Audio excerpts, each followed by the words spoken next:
तो फाइम क्लब के 155वें दिन में आप सभी का स्वागत है।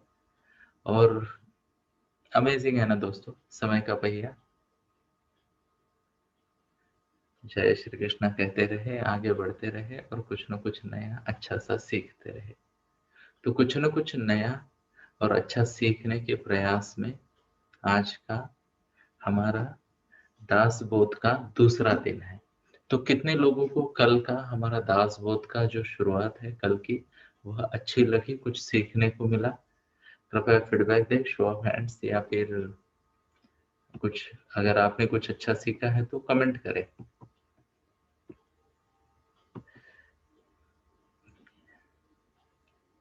धन्यवाद। आगे बढ़ते हैं और आज हम थोड़ा सा आगे बढ़कर कुछ एक्स्ट्रा जानने की कोशिश करेंगे। कल हमने ग्रंथ शब्द की महिमा को जाना, कुछ संतों की परंपरा को जाना, और मैंने यही कहा बच्चों से कि अगर हम बात करें इंसाइक्लोपीडिया की तो छोटा शब्द हो जाता है ग्रंथ शब्द के सामने, ग्रंथ शब्द के सामने। और संतों की महिमा को आपने जाना।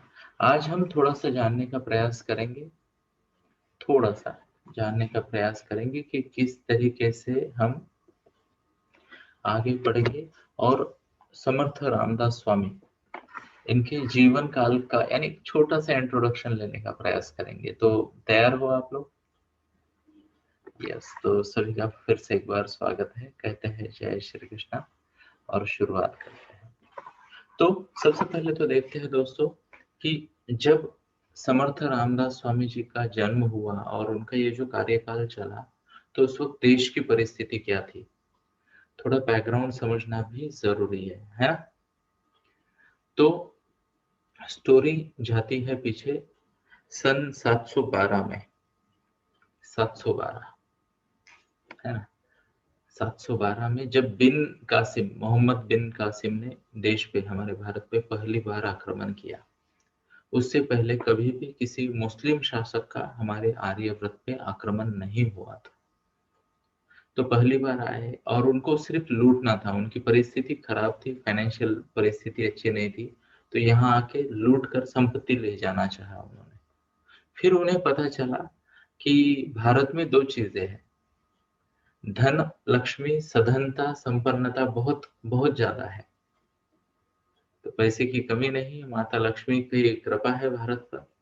और दूसरी, यहाँ के लोग बहुत ही सहिष्णु हैं, अपने काम से काम रखने वाले हैं, किसी का द्वेष नहीं करने वाले हैं। अब क्या ये बात हम आज भी कह सकते हैं? तो इसका निर्णय आप ले। जय श्री कृष्ण, है ना? तो जब मोहम्मद बिन कासिम का जो है हमारे देश पे आक्रमण हुए और लूटने लगे, फिर उन्हें पता चला कि इनको तो कंटिन्यूअसली लूटा जा सकता है, यूज किया जा सकता है, एज अ रिसोर्स लोगों को यूज किया जा सकता है, और साथ में ही यहाँ की संपत्ति के शासक बना जा सकता है। तो फिर वो आक्रमण करने लगे और वापस नहीं जाने लगे। पहले लोग आते थे, लूट के चले जाते थे, फिर लोगों ने आया, यहाँ पे राज्य करना शुरू किया। अब मेरी बातों को, थोड़ी सेंसिटिव बातें हैं, मैं रिक्वेस्ट करूंगा सही तरीके से ले। ओके, मुझे किसी धर्म, जाति या राजकारण में नहीं पढ़ना, बट जो भी यहाँ लिखा है मैं आपके सामने प्रस्तुत कर रहा हूँ वहाँ की स्थिति, और एक व्यक्ति के तौर पर यहाँ पे जो कुछ भी लिखा है ना, जो कुछ भी लिखा है इससे मैं 100% मैं सहमत हूँ। इसीलिए ये चीजों को, इन बातों को, इस जानकारी को मैं आप तक पहुंचा रहा हूँ। तो आगे बढ़ते हैं। तो हुआ क्या, उन्होंने ये देखा कि भारत में यहाँ की संस्कृति ऐसी है कि जो विविधता से भरे हुए इस देश को एक बनाए रखती है। अब उस वक्त एक नहीं था, कृपया नोट करें, देश एक नहीं था, आज की जैसी ही स्थिति थी। आज हम कहते हैं ना हमारे अलग अलग राज्य हैं, उस वक्त भी अलग अलग राज्य थे, बट अलग अलग राज्य होकर भी आर्यव्रत एक संघ था, है ना? अभी वो जमाना और वो कार्यकाल ही ऐसा था कि सीमाएं ना, वो क्या कहते हैं, चंद्रमा की राशि की तरह बदल जाती थी, है ना? सीमाएं। तो पता चला कि समर का सीजन है और ये पर्टिकुलर गांव इस राज्य में है, पता चला बारिश आते आते दूसरे राज्य में, ठंडी आते आते तीसरे राज्य में, तो वो सीमाएं बदलती रहती थी। आज के जैसा नहीं है ना। अभी तो सीमाएं एक बार लग गई तो लग गई। तो जैसे अभी आंध्रा में 2 स्टेट हो गए, हैदराबाद तेलंगाना अलग हो गया, तो सीमा बदल गई। तो ऐसी सीमाएं हमारे यहाँ भी बहुत कम बदलती है, यानी 10 साल में एक आधी सीमा थोड़ी इधर उधर हो जाती। पहले ऐसा नहीं था। फिर भी संस्कृति के कारण, यहाँ की शिक्षण की प्रणाली के कारण, लोगों के संस्कारों के कारण, ओके, और धर्म के साथ लोगों के जुड़े होने के कारण उन्हें ये पता था कि इनको हराना या इन पे राज करना आसान नहीं है। ओके, तो बॉक्सर के जैसे थे भारत के लोग ना, भारतवर्ष के लोग, उन्हें गिराया जा सकता था बट उन्हें पराजित नहीं किया जा सकता था, वो फिर से उठ के खड़े होते थे।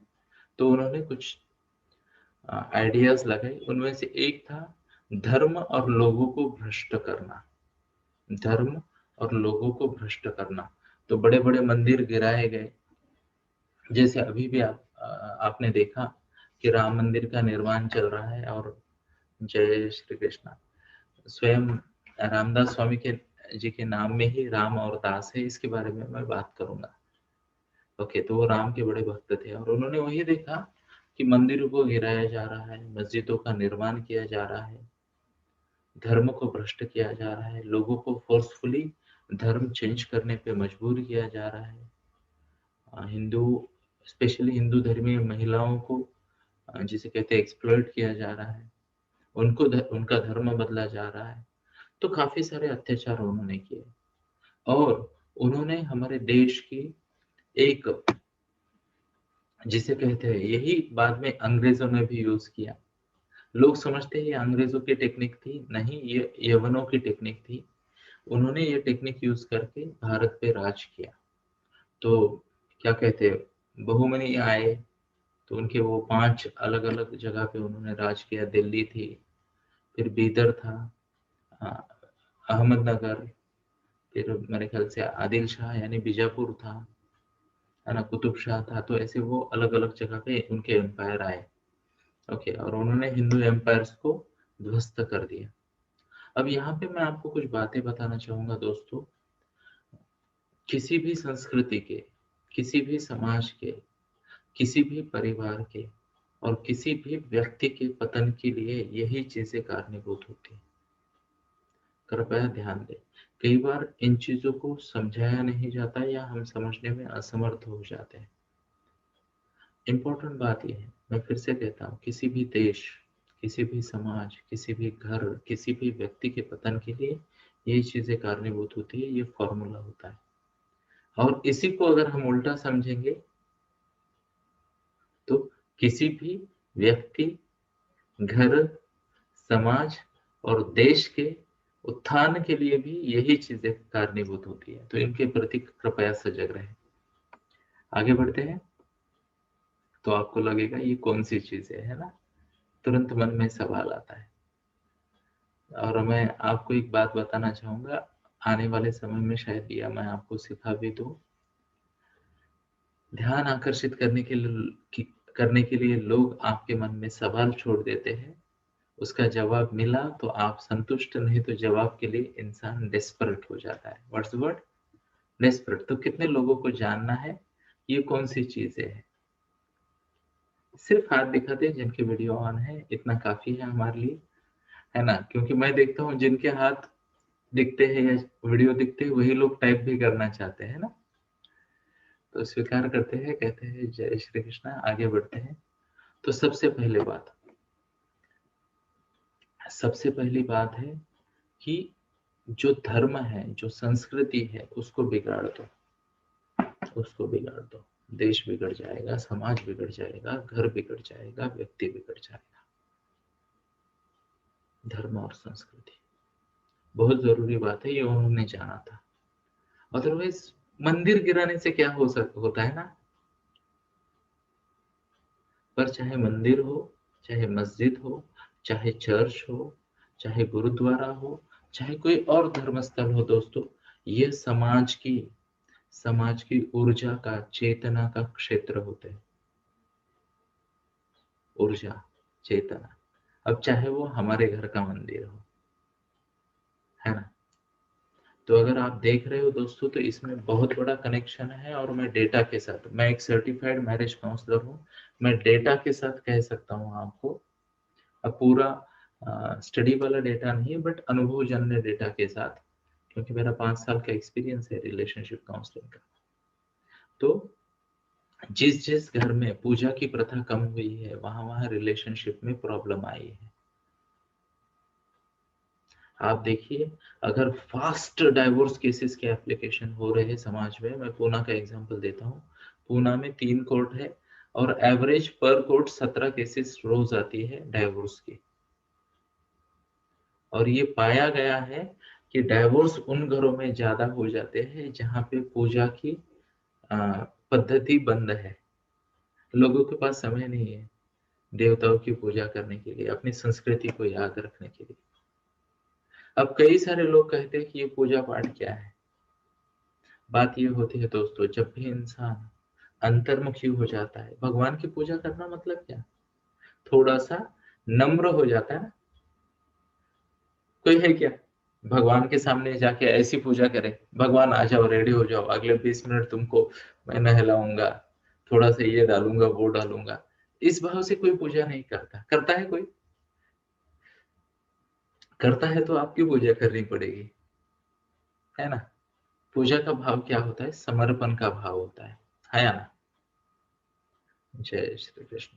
और जो व्यक्ति समर्पण का भाव 15-20 मिनट रख सकता है, किसी और शक्ति को खुद से बड़ा मानता है, वह व्यक्ति किसी भी रिलेशनशिप में एक्सट्रीम सिचुएशन तक नहीं जाता। कृपया नोट करें मेरी इस बात को। ये समर्पण का भाव है, ये त्याग का भाव है, ये अपने से बड़ी शक्ति को समझने का भाव है, यह उस बड़ी शक्ति के अपने जीवन में योगदान समझने का और उसको अप्रिशिएट करने का भाव है। तो पूजा हमें नम्र बनाती है, पूजा पाठ करें। दूसरी बात है, यह हमें खुद से कनेक्ट करने में भी मदद करती है। अभी आप में से कई सारे लोगों को, स्पेशली मेरी पीढ़ी के जो लोग हैं, उनको टीचर्स ने सिखाया होगा, गुस्सा आता है तो आंखें बंद करना है, ऐसे करना है, मुट्ठी बंद करनी है, 1 से 10 काउंट करना है, 1 2 3 4 5 6 7 8 9 10, गुस्सा कम हो जाएगा। अब ये क्या है, 10 तक काउंट करना है, मतलब गुस्से की मुद्रा में कोई एक्शन नहीं लेनी है, कुछ और करना है, ताकि इंसान उस एक्शन की मुद्रा से, उस भाव से बाहर आए, खुद से कनेक्ट करे। जो खुद से कनेक्ट कर सकता है सही तरीके से, कृपया मेरी बात को लिख ले चाहे तो, जो सही तरीके से खुद से कनेक्ट कर सकता है, वो किसी भी और व्यक्ति से बहुत अच्छे तरीके से कनेक्ट कर सकता है। जय श्री कृष्ण। इसीलिए पूजा का भाव आवश्यक है। अब मैं आपको बताता हूँ दोस्तों, मैं स्वयं वारी करता हूँ, हर साल 1-2 दिन तो मैं चलता हूँ, है ना। और ये मैं पिछले 7 साल से कर रहा हूँ। वारी आपको पता है, जिन्हें नहीं पता, तो महाराष्ट्र में आळंदी से लेके पंढरपुर तक पैदल चलने का प्रोग्राम होता है। तो कोरोना की शक्ति को देखिए, इस साल ये भी एक छोटी सी बस में 13 लोग गए थे इस साल, तो वो पैदल वाला नहीं हो पाया 2020 में। बट हर साल चलता है, और करीब करीब नंबर 1.25 2 लाख 2.5 लाख से लेके 7 7.5 लाख तक जाते हैं। अब मैं बताता हूँ दोस्तों, इनफैक्ट मेरे फेसबुक वॉल पे कुछ पिछले सालों के कमेंट्स भी अगर आप पढ़ोगे ना, स्पेशली मुझे लगता है 2015 का, अगर 15 या 16 को मैंने लिखे थे कुछ कमेंट्स, मुझे आज कुछ याद आ रहा है। और मैं आपको बताता हूँ मेरा अनुभव क्या था।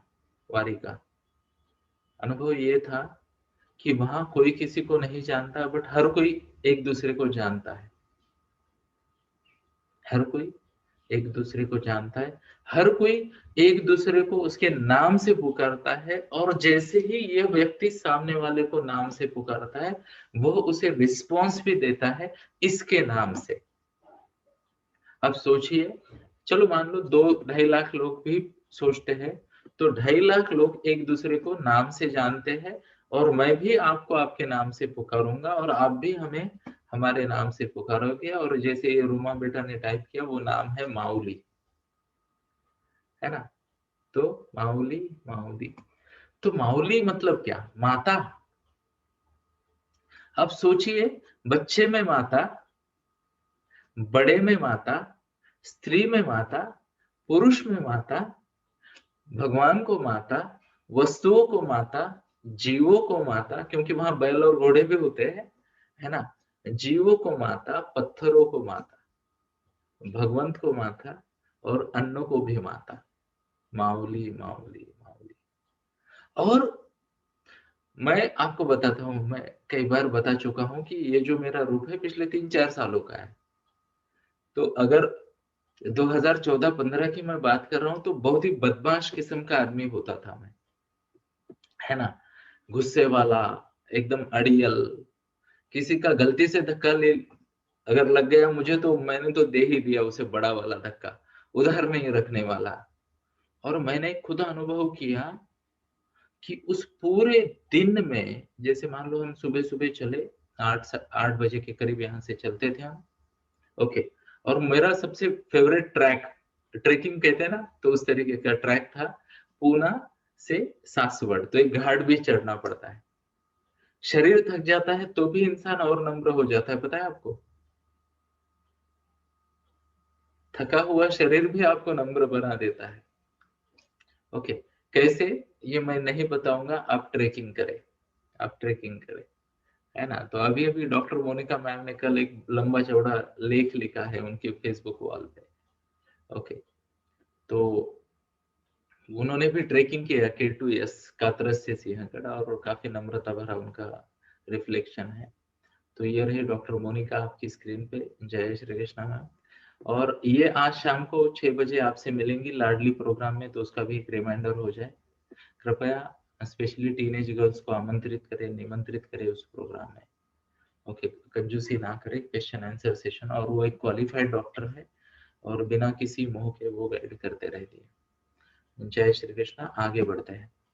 तो मैंने कहा कि मेरा अनुभव यह था कि पूरा दिन भर ना तो मुझे गुस्सा आया, ना मुझे किसी के धक्कों का गुस्सा लगा, है ना? ना मुझे, यानी कुछ नहीं। अब वहां तो इनकन्वीनियंस इतना ज्यादा है, मुझे आज भी याद है। आप अगर चलते चलते स्लो भी हो गए, तो पिछले वाले को आप ये कर रहे हो, साइड में भी जाना मुश्किल है, आपको उसी गति से एक एक कदम चलना है, और लाखों लोग उसी गति से चलते हैं, तो आपको डिसिप्लिन में चलना पड़ता है। दूसरी बात यह है कि वहां पे या तो गर्मी होगी उन दिनों में, या तो आप भीग जाओगे, तो बारिश होती है, तो हमने वो क्या कहते हैं, वो 20 रुपए वाला वो खरीद लिया, रेनकोट के जैसा टेम्पररी, तो वो पूरा पहन के हम चले। तो उसके अंदर गर्मी होती है जब बारिश नहीं होती।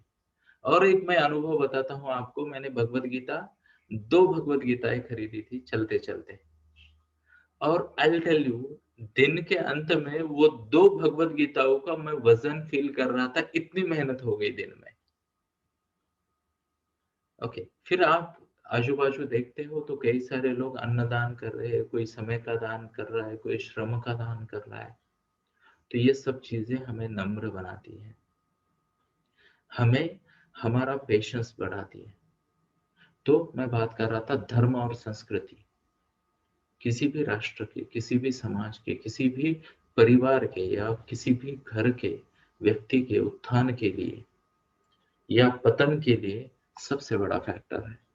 और ये कोइंसिडेंस की बात नहीं है दोस्तों, कि जब जब किसी को देश पे, हमारे भारतवर्ष पे राज करना था, उन्होंने धर्म को मुद्दा बना दिया, धर्म को मुद्दा बना दिया, और उन्होंने हमारे मूल संस्कृति को छेद करने का प्रयास कर दिया। जय श्री कृष्ण, आगे बढ़ते हैं। तो ये रही पहली बात, कि इस पे अटैक किया गया। दूसरी बात शिक्षण प्रणाली। ओके, इवन मैं आज की भी बात करूंगा। तो पहले क्या था पता है? समाज की एक पद्धति थी शिक्षण की, और जिसका सबसे बड़ा पार्ट जो था शिक्षण का, वह था हमारा घर, है ना? तो अगर आपको याद है तो गुरु ब्रह्मा गुरु विष्णु गुरु देवो महेश्वरा, यह एक श्लोक बहुत चलता था। तो गुरु के प्रति आदर भाव इस हमारे समाज की पहचान थी। ओके, आज भी कई हद तक है, पर फिर भी उसमें काफी सारे चेंजेस आए क्योंकि प्रोफेशनलिज्म और बिजनेस आ चुका शिक्षण प्रणाली में। दूसरी बात थी तुम्हें व माता पिता त्वमेव, है ना? तो माता पिता और घर की संस्कृति और घर वालों का जो जॉइंट फैमिली कहते हैं, उसमें घर वालों की अलग अलग लोगों के अनुभव से जो ट्रेनिंग दी जाती थी बच्चों को, उससे बच्चों का निर्माण होता था। आज का बच्चा कल का युवा, और जिस देश का युवा सक्षम वह राष्ट्र सक्षम, है ना? तो एक शिक्षण प्रणाली।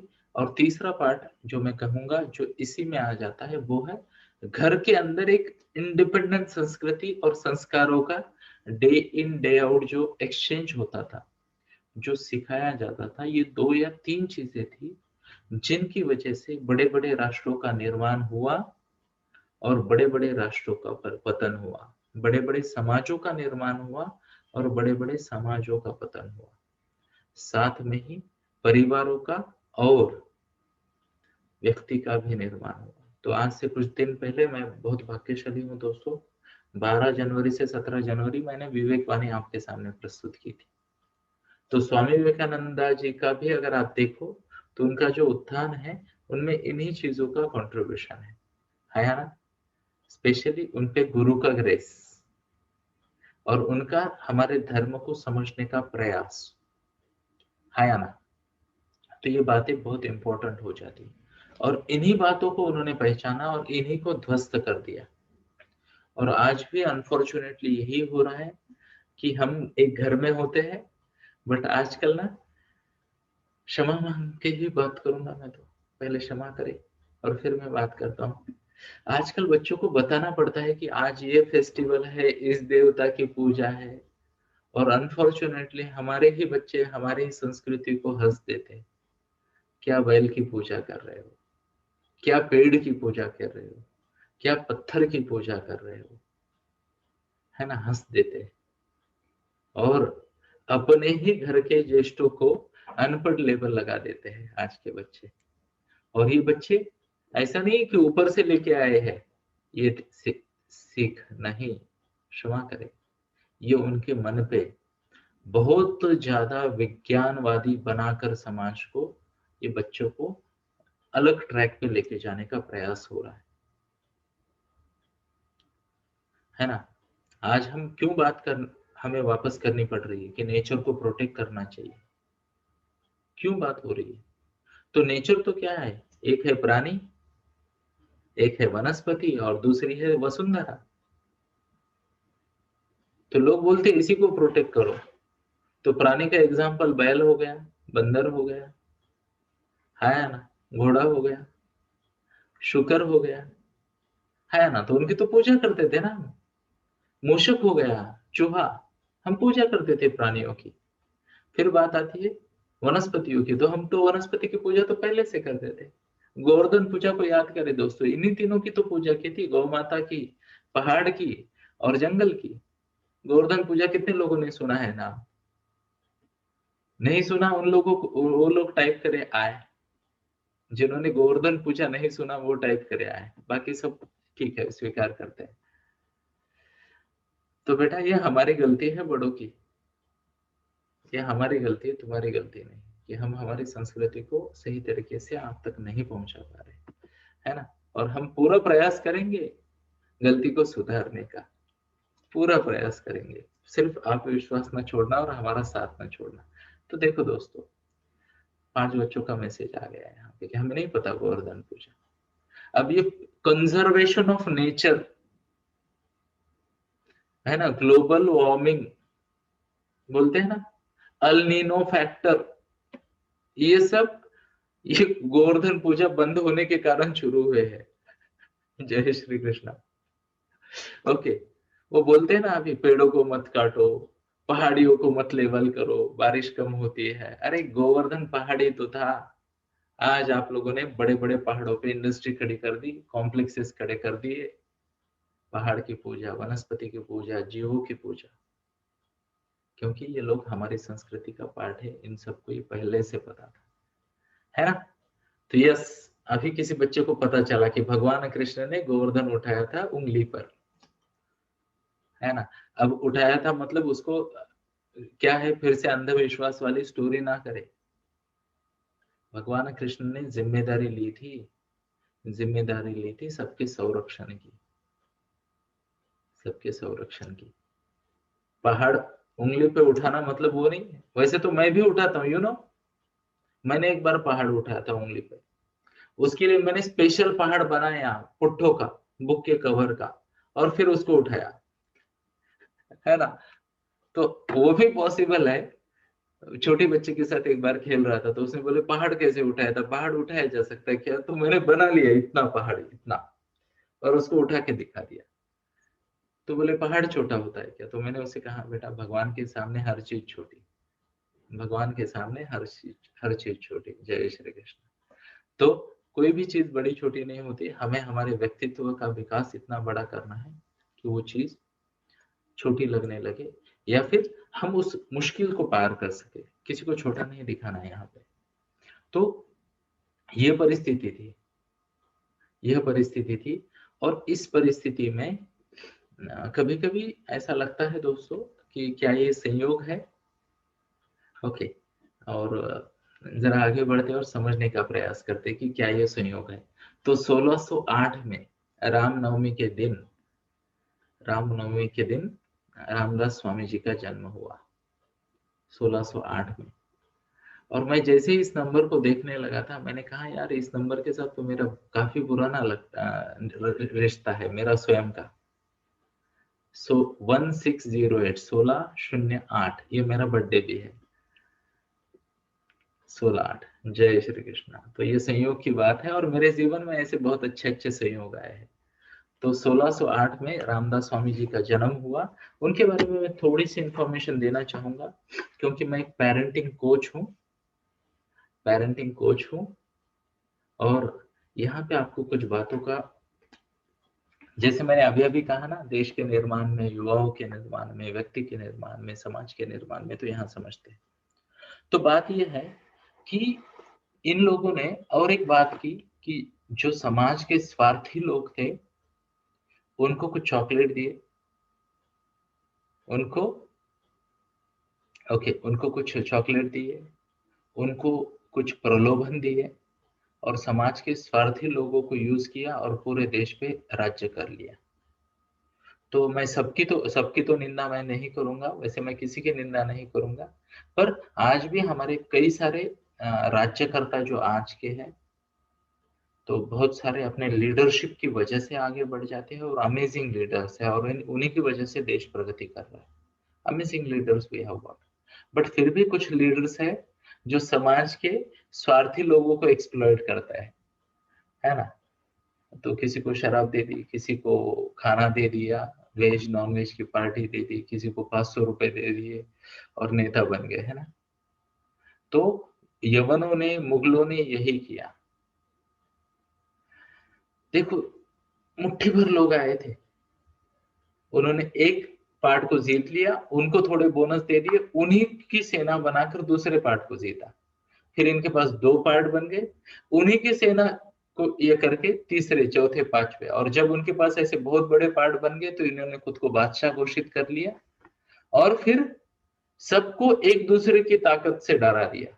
मतलब मान लो चलो कि मैं यहाँ पे 5 लोगों को मेरे स्क्रीन पे देख पा रहा हूँ, तो ये 5 लोगों को मैंने पहले एक एक को पकड़ा, 2 मिलके तीसरे को हराया, फिर 3 मिलके चौथे को हराया, 4 मिलके पांचवे को हराया, पांचों इकट्ठा हो गए।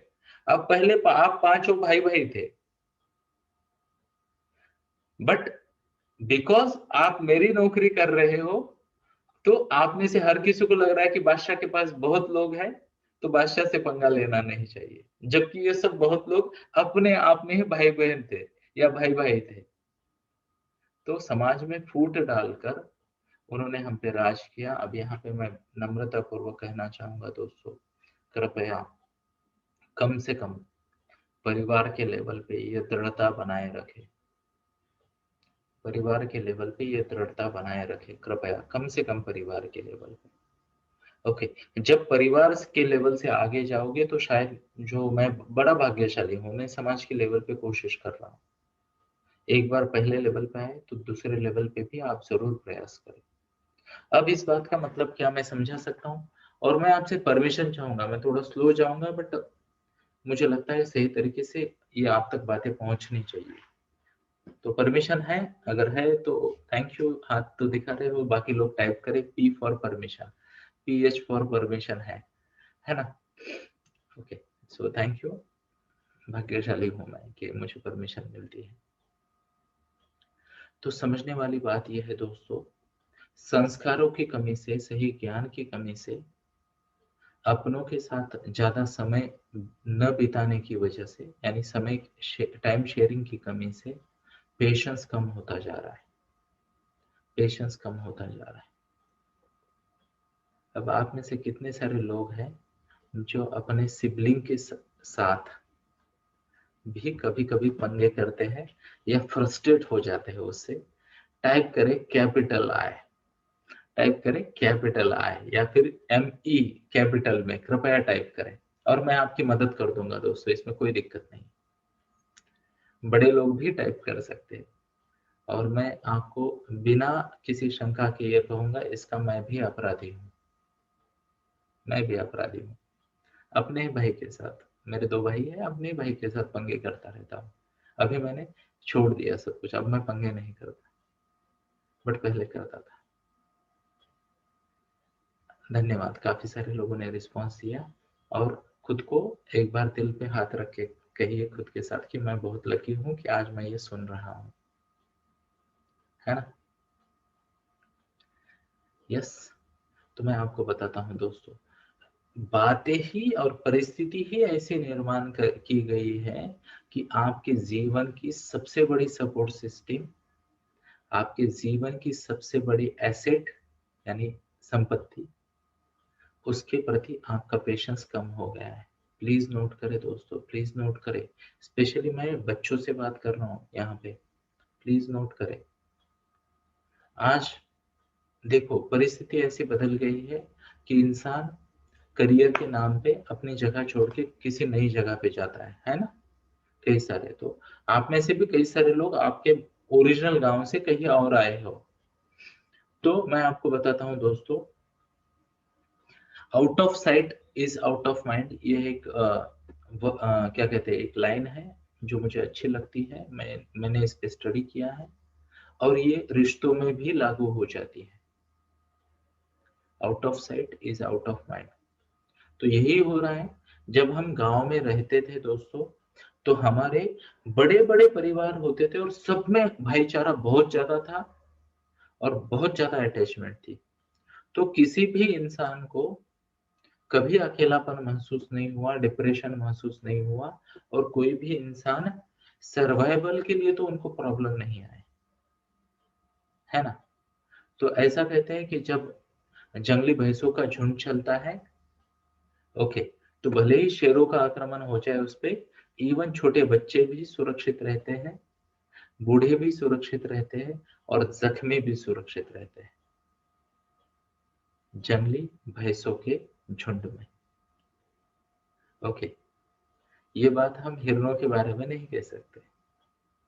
हिरन जब जख्मी हो जाता है तो अकेला, क्योंकि उसके समाज में, समाज की बात कर रहा हूँ, इतनी ताकत नहीं होती कि जख्मी को बचाने के लिए भागने वाले रुक के उनका मुकाबला करे, बट भैंसों के झुंड में यह ताकत होती है। वो जख्मी भाग नहीं सकता तो वो सब लोग नहीं भागते, वो सिर्फ सर्कल कर देते, ऐसे ही करते, ठीक, खत्म, है ना? अब मैं आपको बताता हूँ, जब मैं बच्चा था, छोटा था, आपकी उम्र का था, तो बातों बातों में खाने को जब हम बैठते थे ना, तो हमें याद करना पड़ता था कि कौन सा भाई मिसिंग है ना, याद करना पड़ता था हमें। ओके, तो हम 3 भाई, फिर मेरे मामा के 4 बेटे, ओके, फिर उनकी 2 बेटियां, फिर मेरे चाचा के ये वो, तो हम ऐसे ना पता चला कि 17-18 लोग एक साथ, केवल भाई बहनों की बात कर रहा हूं मैं, 17-18 लोग एक साथ बैठ रहे। अब मेरी दादी, दादी मतलब मेरी मम्मा की मम्मा, नानी, ओके, वो कोई मिसिंग है, कैसे उसे पता चलता था पता है? इस साइड और उस साइड एक पर्टिकुलर लेंथ के वो परोसने के लिए थालियां रख देती थी। अब उस वक्त जैसे कहते केली के पन्ने यूज करते थे, केला केला है ना, उसके पन्ने यूज करते थे। तो वो उतने साइज में तैयारी कर देती थी, और जगह खाली हो गई तो वो पूछती थी कौन मिसिंग है। ओके, तो काउंट करना भी हिसाब को मुश्किल जाता था, है ना। और ये लोग क्या थे? तो ये आपके अपने थे, जिनसे आप प्यार करते हो, जो आपसे प्यार करते हैं, एक दूसरे पे जान छिड़कते हैं। ऐसे लोग कमी नहीं थी दोस्तों, कमी नहीं थी। तो बड़ी सपोर्ट सिस्टम थी, तो इंसान हर हाल में अपने आप को शक्तिशाली पाता था, अकेला कभी नहीं पाता था। डिप्रेशन कभी नहीं आते थे लोगों को। ये तो आजकल की बीमारियां है ना, संस्कृति ध्वस्त, तो नई नई बीमारियों का उदय हो गया। आजकल मेजोरिटी ऑफ द लोग अपने आप को अकेला पाते हैं। घर में जब शादी की बात आती है, चाहे बेटे की हो बेटी की हो, तो वो आजू बाजू देखता है, सपोर्ट सिस्टम ही नहीं है। और मुझे याद है दोस्तों, हमारा 29 बॉयज एंड गर्ल्स का ग्रुप था। जब भी हमारी गली में कोई शादी होती थी, तो राशन पानी से लेके, अतिथियों के स्वागत से लेके, उनको ग्लास ग्लास भर पानी बार बार पूछने से लेके, उनको खाना खिलाने से लेके, बस में बिठाने से लेके, उनकी सेफ्टी सिक्योरिटी, रहने का इंतजाम ऐसे हो जाता था। आज हमें केटरर्स ढूंढने पड़ते थे, फिर 5 स्टार रेटिंग वाले ढूंढने पड़ते हैं, क्या वो अच्छे से सर्विस करेंगे? अरे घर का बच्चा खड़ा है, जो आया, जो आई उनको दीदी बोल दिया, आंटी बोल दिया, अंकल बोल दिया, चाचा मामा बोल दिया, और दिन रात सेवा करते रहे। मुझे आज भी याद है, जब बारातें आती थी तो रात को 2-2 3-3 बजे तक हम उनकी सेवा करते थे, और सुबह 5:30 बजे फिर से हाजिर हो जाते थे। और हमें छोटी सी पार्टी भी मिलती थी, पता है। सब शादी होने के बाद फिर ये 30 बच्चों को बुलाया जाता था, फिर हमें हमें कुछ स्वीट्स, ओके, क्या कहते हैं, मीठा दूध, और ढेर सारी प्रशंसा मिलती थी, है ना। तो मुझे याद है 50-50 किलो की बोरियों को हम आसानी से इधर उधर लेके जाते थे यंग एज में। ग्रुप है, एज अ ग्रुप, अकेला नहीं, क्षमा करें। वैसे अकेला भी ले जाया जा सकता है, कोई बड़ी बात नहीं। सोचिए कितनी बड़ी सपोर्ट सिस्टम थी। पर आज अगर घर का कबर्ड भी हिलाना है ना, यहाँ से वहां तक, हमें प्लानिंग करनी पड़ती है, किसी को पैसे दे के बुलाना पड़ता है या ना। और यहाँ पे मैं आप सबको विनती करता हूँ, स्पेशली बच्चों को, मैं मेरी बेटियों को भी यही सिखाता हूँ कि बेटा, हम भी कुछ समय के साथीदार हैं आपके। अब ये देखो दोस्तों, सच्चाई को नहीं टाला जा सकता। दिनेश भाई जी ने मुझे ना डोनेशन के लिए मैसेज भेजा कि ऐसे ऐसे है, मैं डोनेट करना चाहूंगा। और दिनेश भाई, क्षमा चाहता हूँ, अब तक मैंने आपको रिप्लाई नहीं दिया, बट आज दे दूंगा। तो उन्होंने मुझे कहा कि मैं ये सोम गुरुकुल को कुछ पैसे डोनेट करना चाहता हूँ, आप अच्छा काम कर रहे हो तो समाज के लिए यूज करें। ओके, अब उस वक्त ज्यादा परिचय नहीं था दिनेश भाई का, तो मैंने सोचा अननोन इंसान से क्यों लेने हैं। अभी आज तो फैमिली के, हमारे परिवार के ज्येष्ठ है वो, हम सबको गाइड करते हैं। तो मैंने उसे टाल दिया, मैंने उनको मैसेज कर दिया कि दिनेश भाई, जब कोई भी अच्छा रीजन मिल जाएगा, हम आपसे उस रीजन के लिए पैसे ले लेंगे, है ना। अब उन्होंने मुझे रिप्लाई दिया, बेटा 69 का हो गया हूं मैं, क्या पता किस दिन हमारा टिकट कट जाए। ओके, तो सुबह सुबह सोचते हैं, सुबह सुबह बातें करते हैं, हमें आपकी गाइडेंस की जरूरत है। बट साथ में इसी बात को का भी आदर करते हैं कि अगर वो मुझसे एक मान लो 25-27 साल आगे है तो आगे है। और अगर निसर्ग के नियमों को देखो तो उनका जन्म भी मुझसे पहले हुआ और वो आगे वाली यात्रा को भी मुझसे पहले चलेंगे, है या ना? अगर निसर्ग के नियमों से चले तो एक्सीडेंट्स वैक्सीडेंट छोड़ दो, उस पर किसी का नियंत्रण नहीं है। उसी तरीके से आप जो बच्चे लोग हो वो आप मुझसे 25 साल पीछे हो ना, है ना? तो अगर मैं स्क्रीन पे देख रहा हूँ सुनिधि है, स्वराली है, तो आप टीनेज में हो, हम मिड 40s में हैं, तो आपसे 25 साल आगे हैं हम भी। तो हम आपसे पहले आए पहले जाएंगे, सच्चाई को नकारा नहीं जा सकता। और इसीलिए मैं आपको कह रहा हूँ दोस्तों, आपके जो सिबलिंग्स है, आपके जो भाई बहन है, उनसे ऐसा नाता रखे कि क्षण भर के लिए भी उनके साथ कटुता नहीं आए। जय श्री कृष्ण।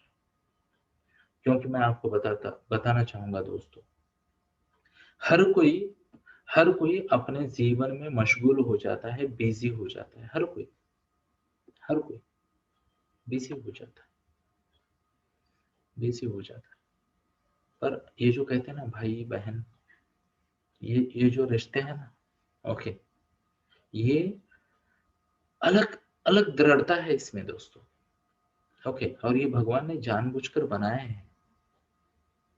मैं एग्जांपल देना चाहूंगा, आज इस वक्त मैं जो आपके सामने प्रस्तुत हूँ और बात कर रहा हूँ, तो मेरी पत्नी उनके भाइयों को सपोर्ट करने कल रात्रि ही गांव चली गई है, क्योंकि उनको मैसेज आया था उनके भाई का कि ऐसे ऐसे, वो छोटी है सबसे, 3 बड़े भाई है उनके, फिर भी वो दीदी बोलते हैं उसको, है ना?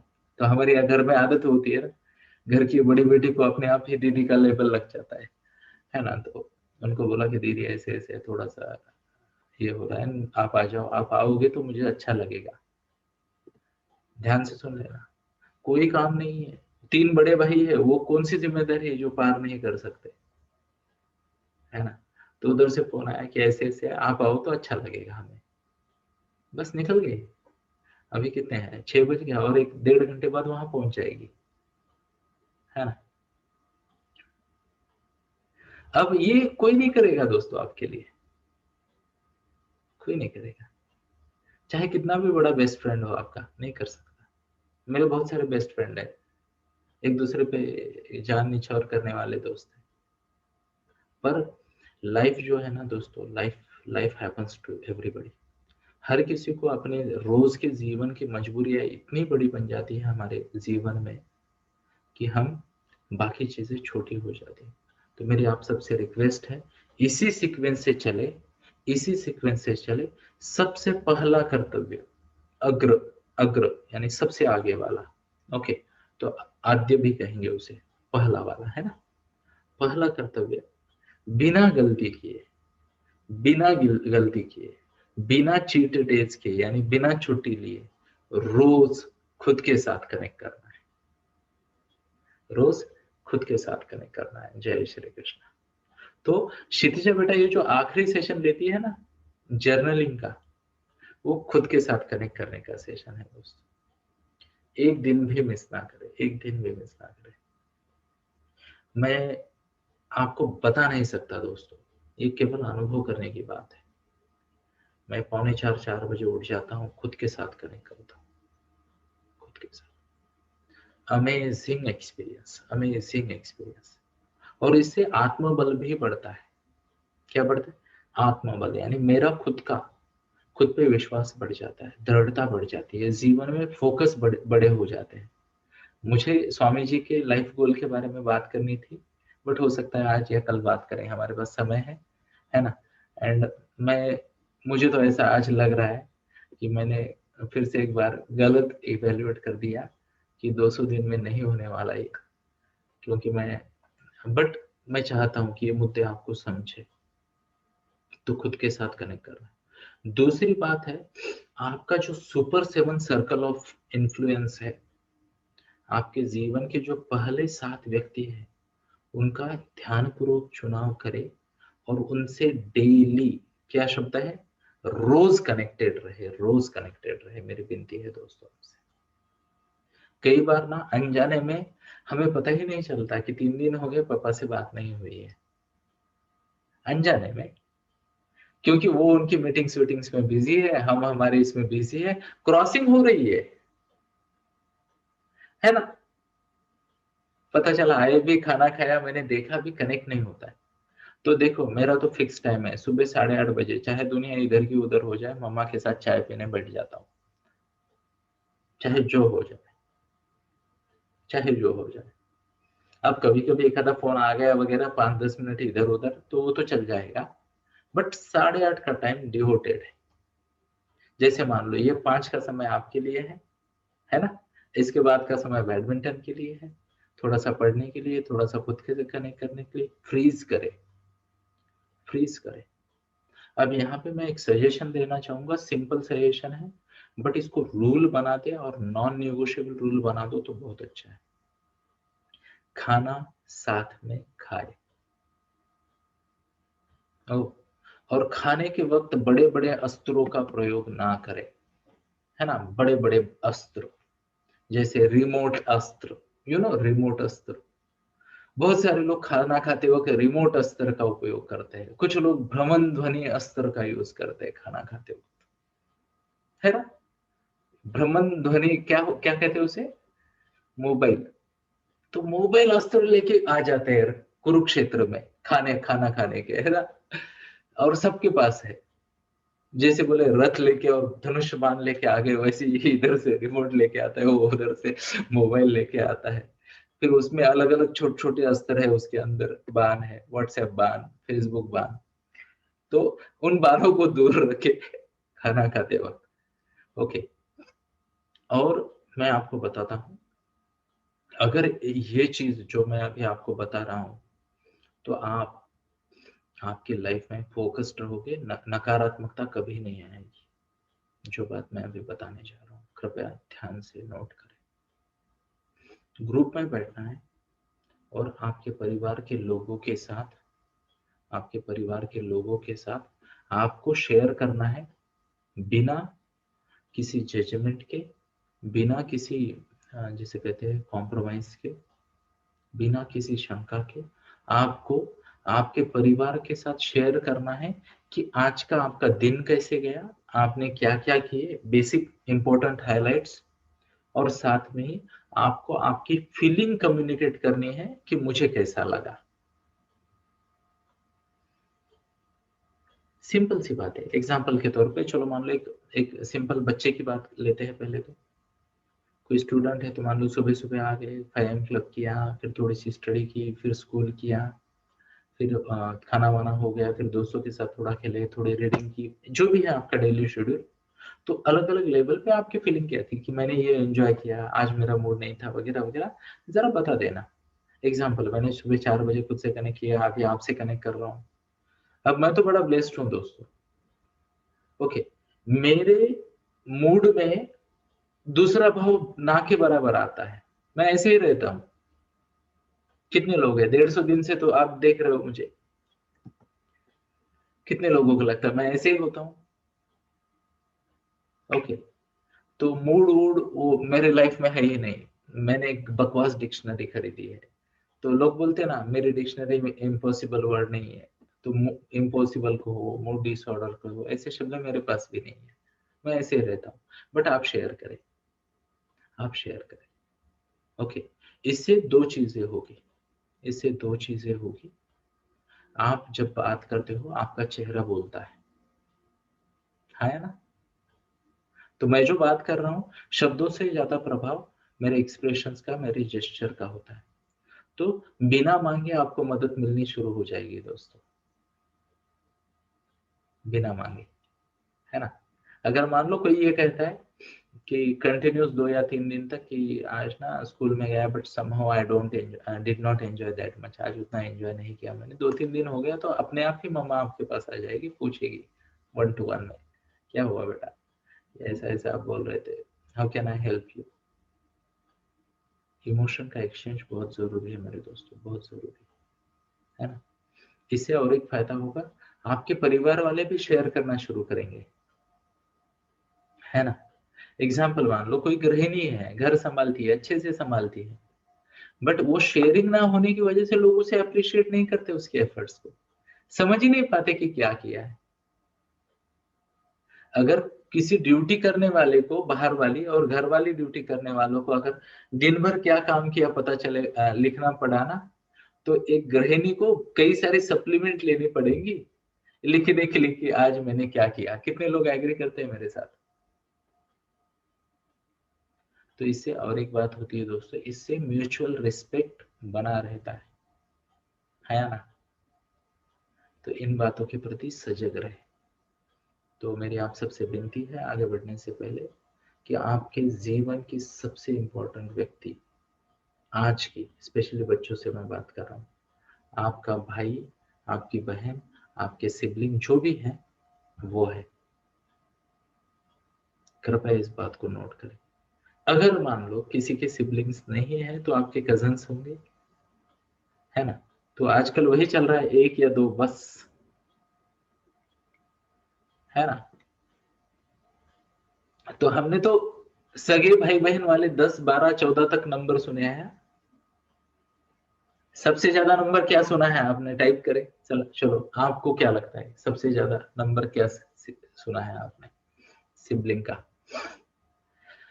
और आप में से कई सारे लोग गलत जवाब दोगे, ये भी मुझे पता है। कई सारे नहीं, ऑलमोस्ट ऑल आप गलत जवाब दोगे। Almost all. सबसे ज्यादा नंबर सिबलिंग का कितना सुना है आपने? तो 9, 12, 10। मैं नहीं, सवाल ये नहीं पूछा कि आपने क्या देखा है, मैंने कहा सुना है। सबसे ज्यादा सिबलिंग का नंबर आपने क्या सुना है? तो डॉक्टर सरिता शायद सही जवाब देने का प्रयास करे, फिर भी उनका जवाब गलत हो जाएगा। ओके, तो ये देखो, कौरव कहाँ, सौ कहाँ? हाँ, अथर्व, इसे कहते हैं शिष्य। अथर्व ने सही जवाब दिया, 101। लोग कौरव की बात करते हैं, दुश्शला को भूल जाते हैं। और यहाँ पे मैं बताता हूँ दोस्तों, मेरा अथर्व का गुरु शिष्य का नाता है। देखिए, ये कोइंसिडेंस की बात नहीं होती। आज निशा नहीं है, निशा होती तो वो तुरंत रिप्लाई देती, क्योंकि उसके साथ ज्यादा टाइम शेयरिंग है मेरी, है ना? 101, दुश्शला को भूलना नहीं है, दुश्शला को, है ना? तो वो जमाना था ना दोस्तों, 101। चलो अभी इस पे साइंटिफिक विश्लेषण कोई ना करे प्लीज। ओके, ये एक प्रोपोर्शन है, ये एक प्रोपोर्शन है। 100 नकारात्मकताओं के पीछे 5 सकारात्मक विचार आते हैं इंसान को। क्या आप सहमत हो मेरी बात से? टाइप करें आए। नकारात्मकता इतनी ज्यादा है कि उसका परसेंटेज सकारात्मक के प्रोपोर्शन में 95 प्लस रहता है ना? तो ये विकार है। दिनेश भाई ने 150 विकार बता दिए ना, है ना? तो ये क्या है? यह विकार है। नकारात्मक विकार ज्यादा है, सकारात्मक विकार कम है जीवन में। चलो उस पर आज भाषण नहीं देते। तो आज ऑलमोस्ट 6 बज चुके हैं, तो मैं देखना चाहूंगा कि क्या कोई पॉइंट है रिलेवेंट आज का जो मैं आज ले सकता हूँ। तो मुझे तो लगता है, जय श्री कृष्ण कहते हैं, आज यही रुकते हैं। कल हम स्वामी जी के बचपन को समझने का प्रयास करेंगे। और प्लीज नोट करें, हमें सीखना ये है, विवेकवाणी से भी हमें यही सीखना था कि इसका हम पे क्या इम्पैक्ट होगा, इससे हम क्या सीख सकते हैं, और इससे हम कैसे बेहतर बन सकते हैं। हाँ, तो बहुत जल्द मैं आप में से कुछ लोगों के साथ मिलने वाला हूँ। हमारा एक छोटा सा गेट टुगेदर है, और कई सारे वो आगे मुझे कृपया कोई ना पूछे कि क्या है, क्यों है, कैसे है, बट कुछ लोगों को मैं भगवत गीता गिफ्ट कर रहा हूँ, कुछ लोगों को, है ना? तो बात यह है कि उनके साथ मिलूंगा, और मैं हमेशा यही कहता हूँ कि भगवत गीता को धर्म ग्रंथ ना समझे, ये लाइफ कोचिंग मैनुअल है। मैं जय श्री कृष्णा जो कंटिन्यूअस कहता हूँ ना, मैं सबसे बड़े लाइफ कोच को याद करता हूँ, है ना? कृपया इसे धर्म के साथ ना जोड़े। ओके, जोड़ो तो मुझे कोई आपत्ति नहीं है। आई एम प्राउड ऑफ सनातन संस्कृति, और मैं इसका, जिसे कहते हैं ना, प्रबोधन करता हूँ। ओके, पर फिर भी मैं इंसानियत को ऊपर मानता हूँ, इसलिए मैं लिमिट नहीं करना चाहता कि केवल हिंदुओं के लिए, केवल जैनिज्म के लिए है, सिखों के लिए है, ऐसा कुछ नहीं। सबके लिए, हिंदू मुस्लिम सिख ईसाई, हमें कोई ये नहीं है। सीखना है ना दोस्तों, और क्या करना है, सीखना है।